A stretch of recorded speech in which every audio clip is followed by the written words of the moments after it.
Hey, what's up everyone? Thanks for stopping back by the channel. Today we're going to be checking out my top 5 favorite things that happened in 2022 inside of the keyboard community. I know this list sounds a little weird, but I really wanted to touch on some of my favorite things that I got to experience throughout the year, whether that be new keycaps, new switches, or new keyboards, and share those with you guys. I also wanted to talk about vendors as well as some of my favorite content creators that I stumbled across this year. I want to go ahead and start the video off and apologize for my voice in advance. I've been sick this past week. Ever since Christmas, that really cold storm that came in has really messed up my allergies and whatnot. So bear with me, and I hope you enjoyed the video. Now, starting things off, I want to talk about some new vendors that I got to work with that I think are really awesome people. Number one, I would like to start with Keebfront. Keebfront came in with this villainy switches line. And what they were these really unique switches with this new housing material, HDPE.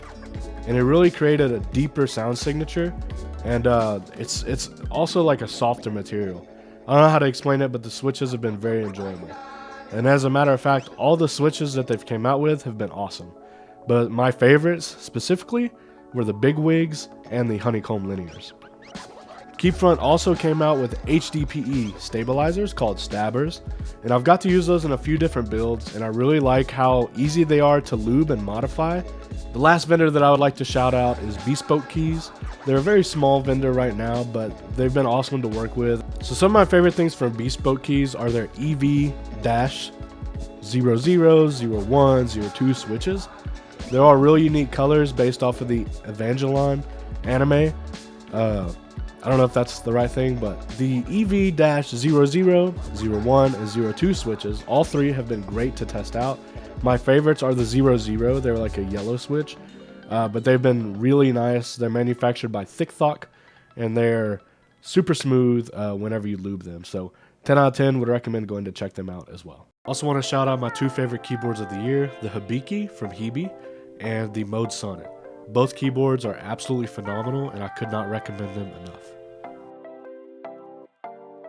So if you've been in the keyboard community, you've definitely heard of GMK, and it's an ABS double shot keycap that can usually take over a year to deliver. However, you get these really cool color options and novelties, etc. So it might be worth the wait to some people. But to those of you that don't want to wait, Drop has a DCX line of keycaps that have some really great color options, and they're also double shot ABS, so they can give you that brighter, more clacky sound signature from your keycaps. I definitely recommend checking them out. The quality is great. I've loved everything that I've ever got from Drop regarding the DCX line, and I definitely don't think you would be disappointed. So second in the keycap category, I would love to talk about PBT fans from KBD fans. These might be some of the best keycaps that you can get for the price right now. They are double shot PBT, but some of them are ABS also. What I love about these is the color options, the novelties, the whole kit. The amount of keys you get in the kit is insane. And some of my favorite keycap sets this year have been from PBT fans. Some that I would like to mention are PBT fans Spark, PBT fans Rim, and PBT fans Resonance. I did a top 10 keycap sets of the year on my Instagram story, and Resonance came number 1 as my favorite keycap set of the year.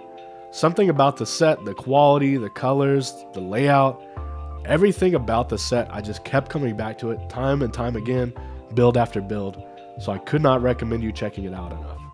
This year has also been a crazy year in terms of budget options in the keyboard community. It's completely destroyed the ground floor of what we used to consider good keyboards. Now the keyboards that you can get at sub $200 look and sound just as good, arguably, as some of the keyboards that you can buy at $700 plus. And some of these keyboards even come pre-built. It's insane the value you can get now. The first keyboard that shook up the market was the QK65. QWERTY Keys is a sister company to Owl Labs, and they came in and smashed it. Everyone went nuts over the QK65. I recently got one, and it's actually a really good board for the price.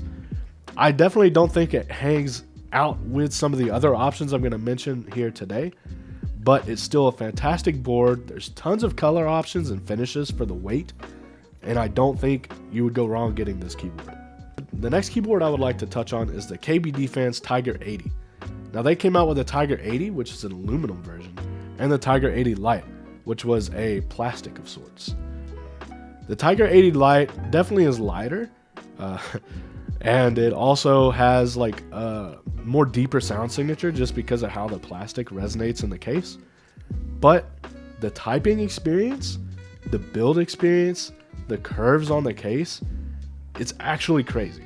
And the Tiger 80, which is the aluminum one, how the anodization looks is nuts. It also has like a back engraving and just crazy stuff that you would not see on budget boards a year ago. Now the most recent one that I got to check out is the one that honestly blew me away the most. It's a completely pre-built, the Zoom TKL Assembled Edition. That's what I got sent. It came with double shot PBT keycaps, switches, stabilizers, and the case, all built, lubed, straight out of the box. Plug it in. I swear to you, it knocks out some of my best keyboards in my collection. It's that good. And what's even crazier to me, this is genuinely like mind-boggling, is the fact that it looks better than a lot of other keyboards. Where have you ever seen this gradient back piece before? Like, wow, it's absolutely gorgeous. So before we wrap up this video, I would like to mention some of my favorite content creators that I've stumbled across this year. I'll go ahead and put their Instagram profile or YouTube channel, depending on which one they use. And I'll show you who I've been watching and who I think you should definitely check out.